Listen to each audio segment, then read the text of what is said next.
guys, I'm here. Welcome back to the video. Today I am joined here by a special guest. Hello!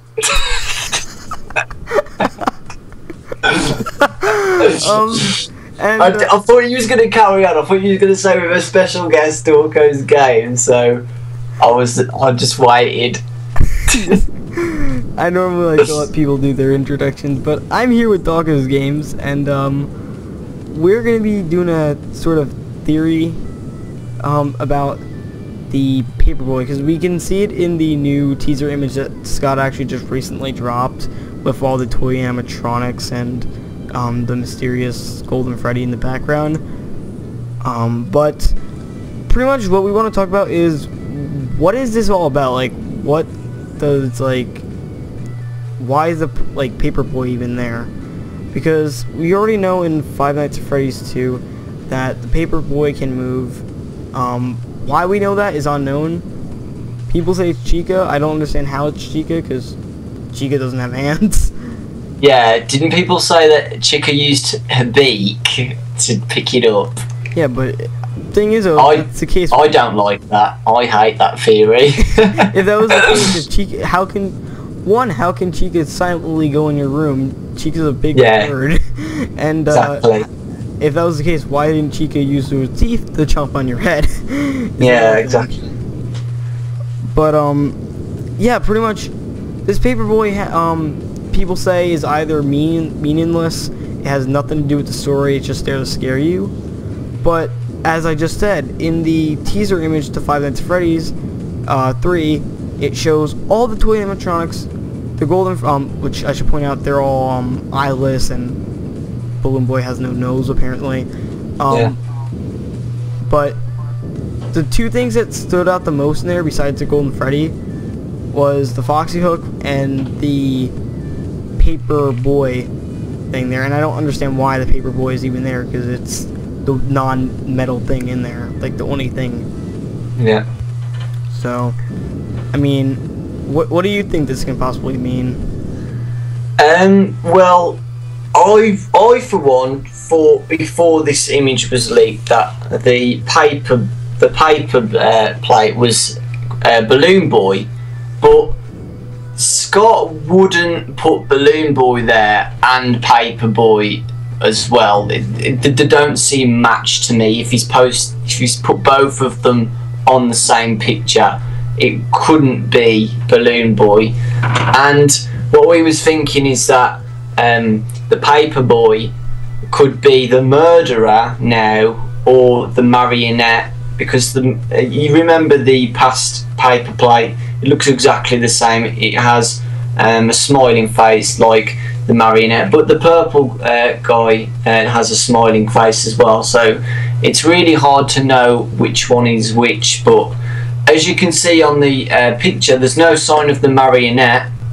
So is Scott just trying to make us think, oh, the marionette's not in the game anymore, it doesn't look like he's on this picture, but the paper plate could possibly be a hint, a secret hint to show that the marionette is going to come back. But that's just a very weird theory, isn't it? I mean, it's definitely possible, because, I mean, if it wasn't really anything, Scott wouldn't put it in the picture. It's kind of irrelevant. Yeah. So, I mean, it's definitely something, and it could possibly quite be that, because, I mean, I don't understand why, out of everything there, he would choose that one paper plate that goes in your room. Yeah. And, like, it's weird. Now, someone, I don't know exactly who, suggested to me in the comment section that possibly Balloon Girl is the one that moves it, because she's like, you rarely ever see her, and the most you see her is like for a few seconds, maybe like even half a second. I've never encountered her myself, but I did encounter the Paperboy in my room before, and she's people are saying that she goes and puts Paperboy in your room because she doesn't attack you at all. Like, she doesn't drain your power or anything like that. Like, she doesn't take it away. She's non-hostile, and she just sits there. So, I mean, I don't know whether she's warning you about the murderer. That could be another thing. Yeah. But, you know, There's endless possibilities about this paper plate. It's kind of weird. That would actually work, though. That would be good, actually. What you just said about warning the player that the murderer's around. What if it could be, right, that in Five Nights at Freddy's 3, let's just say whatever's on the right of this reveal picture is in fact the murderer inside the costume. Let's just say that.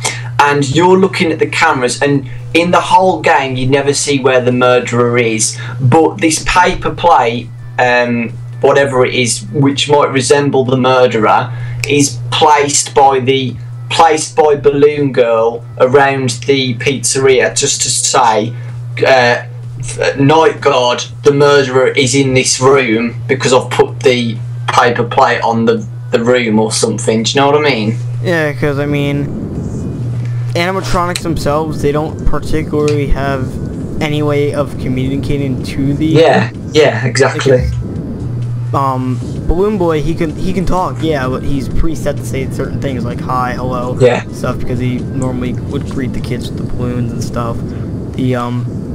Surprisingly, we actually never get to hear what the animatronics sound like at all, really, except for Foxy and Freddy, obviously, when he kills you in Five Nights at Freddy's 1. But we never exactly know if they're able to communicate with you and warn you in some way, so maybe that's how they, like, one of them gets their message across, that they send you through paper plates, I guess. I mean, like messages, like that's what kids do, really. Like, kids like to communicate through drawings and stuff like that, so could make sense. And Balloon Boy and Balloon Girl definitely do, like, they seem like kids, they look like kids, they act like kids, sound like kids.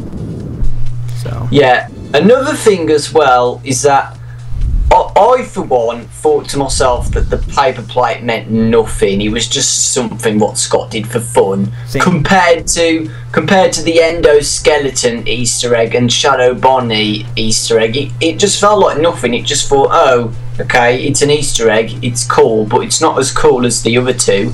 So what I'm thinking, guys, is why hasn't he posted anything about Shadow Bonnie or Shadow Freddy or the endoskeleton Easter egg, but he's decided to show us the paper plate Easter egg, what seemed like nothing, but as you can see now, it actually could mean a lot more than we think. Yeah, like, we don't want to underestimate a paper plate. I mean, don't underestimate the power of the paper plate. Man, I'm scared to eat tomorrow. You're scared to eat because you're about to take a bite of some food from your plate, but the plate just flies and smacks you in the face. Yeah. It's a plot twist, the plate eats me. But yeah, I mean, as I said, like, endless times, there's different possibilities that this has, like we mentioned. It's what you said, it's what I said. It could be warning the player, as I said. Different possibilities for this. Yeah, we also said as well that we don't usually see the paper plate move. We see it move in the party room, and then sometimes we see it in the office. That's the only times we see it move. Me and Shadow was thinking that, what if we actually saw some of the animatronics holding the paper plate this time in this game? And that would be pretty creepy, in my opinion. It would be, like, I don't know, like, maybe they would have some sort of connection with the paper plate, because obviously it might resemble the murderer. Yeah. And it might be, like, say, warning you, but at the same time, that would be a little kind of hypocritical too, because they're warning you about a murderer, yet they're murdering you. So. Yeah, that's true.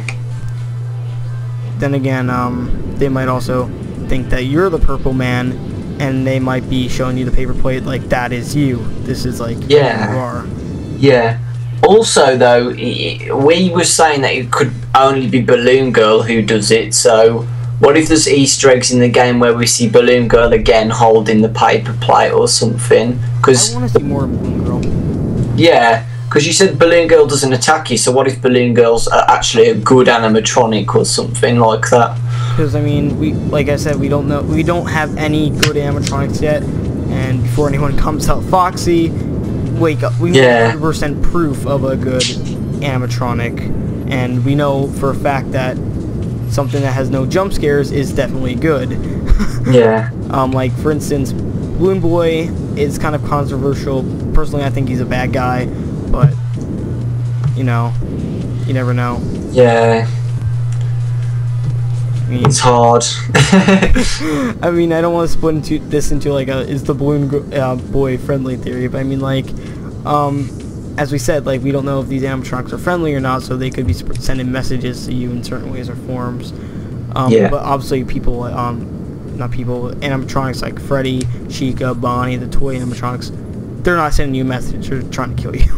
Yeah, exactly. Yeah. But it seems like the newer ones are actually hiding something, which is kind of weird. Yeah. So, yeah, I mean, Yeah. yeah. But I think that's really it we can talk about, because I mean, there's not really much else we can talk about a Paper Play until oh my god, that just sounds so sad. Just like I know. But like it's actually true though. There's so much we can talk about it, but at the same time, we don't know much about it until Scott Calton actually does something about it at this point. So, I mean, I want your guys' opinions. What do you guys think that this can be? Do you guys think that this can be anything big? Do you guys think that he just wanted to return it just because, you know, everyone loved that thing? But at the same time, like Dawko said, everyone loved the hidden endoskeleton and the shadow animatronics as well. So, but yeah, I think we should end off the video here, guys. I'm Zombie Wars SMT, and this is Dawko. and we'll see you all next time. Peace out.